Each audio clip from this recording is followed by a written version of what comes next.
people in Africa are able to live with the environment. The natural environment sustains their livelihoods.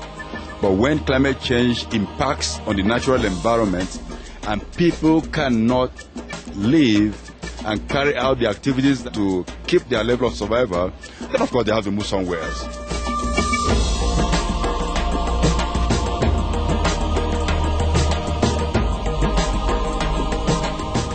Honored viewers, welcome to Planet Earth, our loving home. Africa is a continent of diverse beauty and natural resources, but sadly this region is increasingly being affected by global warming. The once majestic Lake Chad, located south of the Sahara Desert, which spans 25,600 square kilometers in the mid-20th century, is now 1/15 of its original size. Severe droughts and serious food shortages are currently being experienced by millions of Africans, creating conflict among peoples. Africa's average temperature is rising quicker than the global average, with experts projecting that this trend will cause even more devastating droughts, further food insecurity, as well as intense floods and storm surges. In today's show, we will speak with a true environmental champion, Mr. Nemo Bassi from Nigeria. For his role in helping Nigerians understand and protect their environmental rights, he was named by the U.S. news publication Time magazine as one of the heroes of the environment, 2009.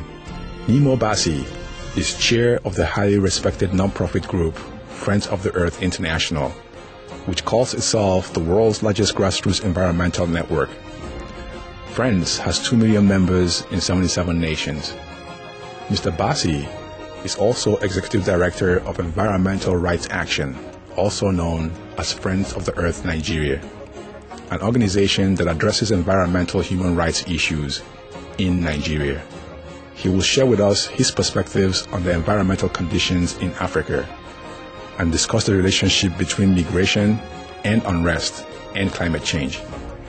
In our conversation with Mr. Bassi, he emphasized that many of the harsh consequences of global warming that scientists repeatedly warn of are currently being seen on the continent.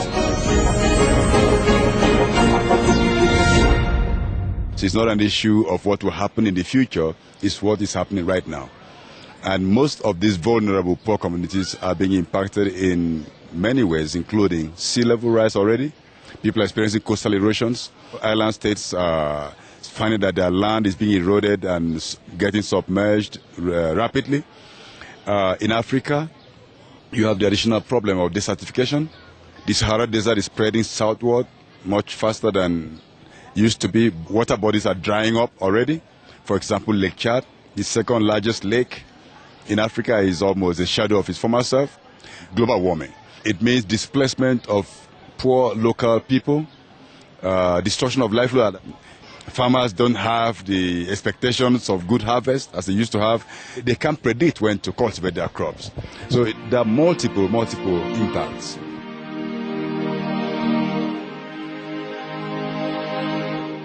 Desertification is a serious issue in Africa as it is being accelerated by climate change.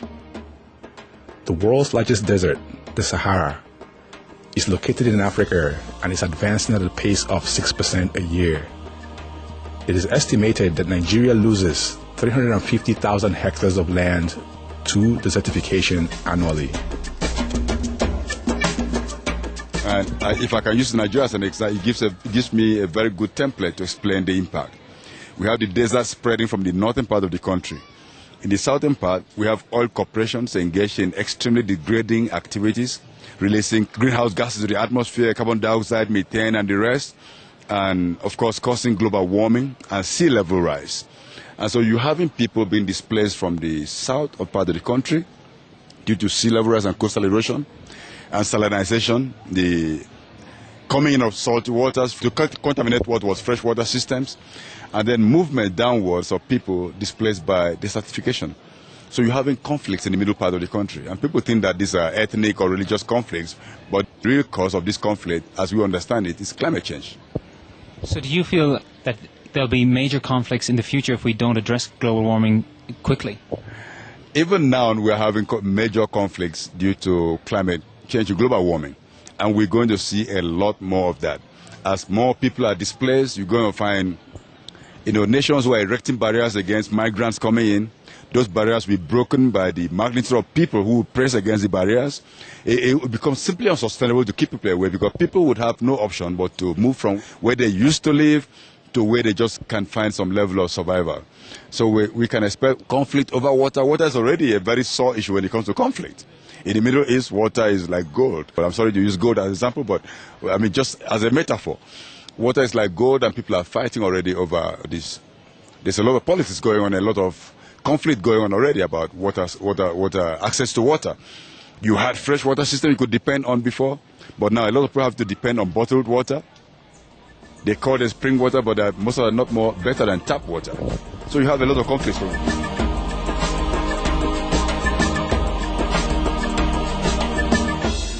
We will continue our talk with Nemo Bassi, Chair of Friends of the Earth International, after this brief message. Please stay tuned to Supreme Master Television.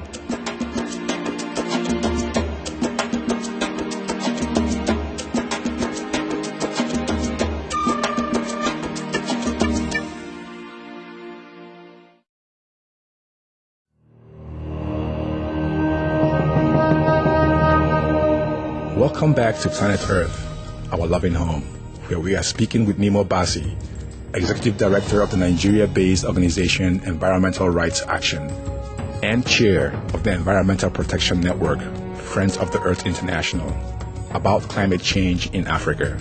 The International Organization for Migration estimates that more than 24 million people are currently displaced worldwide because of global warming, and projects this number may reach 1 billion by 2050. Mr. Bassi now further addresses this serious issue.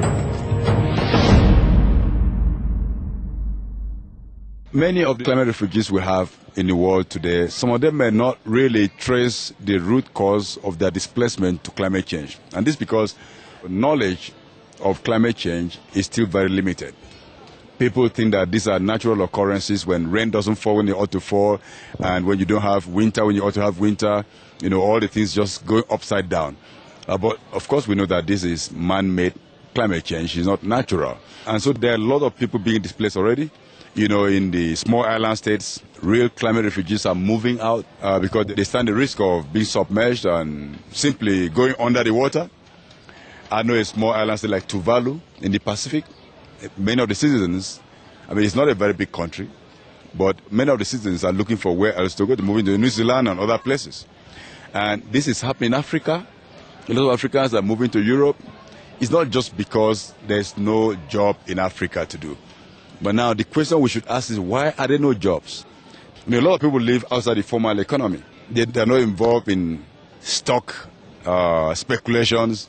They are not involved in major banking issues. They are not employed by government or by transnational corporations. They're just people who make a living by engaging in local small-scale production. Now, when the environment cannot support that due to global warming, then people have to look somewhere to live. And you find people going to where they can't find anything to do except jobs that others reject. And then they're treated with no dignity at all. It's not out of choice. It's a matter of survival. We asked Nemo Bassi to comment on how food insecurity is being fueled by livestock raising, where massive swaths of forest are being rapidly cleared to grow animal feed. Let me just add to the woes and the troubles caused by the addiction to meat, especially in the global north. We campaign in the south against genetic engineering, especially of food crops, or genetic engineering generally, of anything at all. We don't support it. 80% of genetically engineered foods, crops, are destined for use as animal feed, especially in Europe and North America. And to make this happen, the monocultures lead to degradation of forests, deforestation, and removal of space for cultivation of crops for human beings. So these are real serious impacts. And something needs to be done about it. So in the West, people are consuming meat, of course, rearing animal factory farms and all that, even having genetically engineered animals and fishes and all this. People really need to know what they're eating and what they're eating is causing the planet.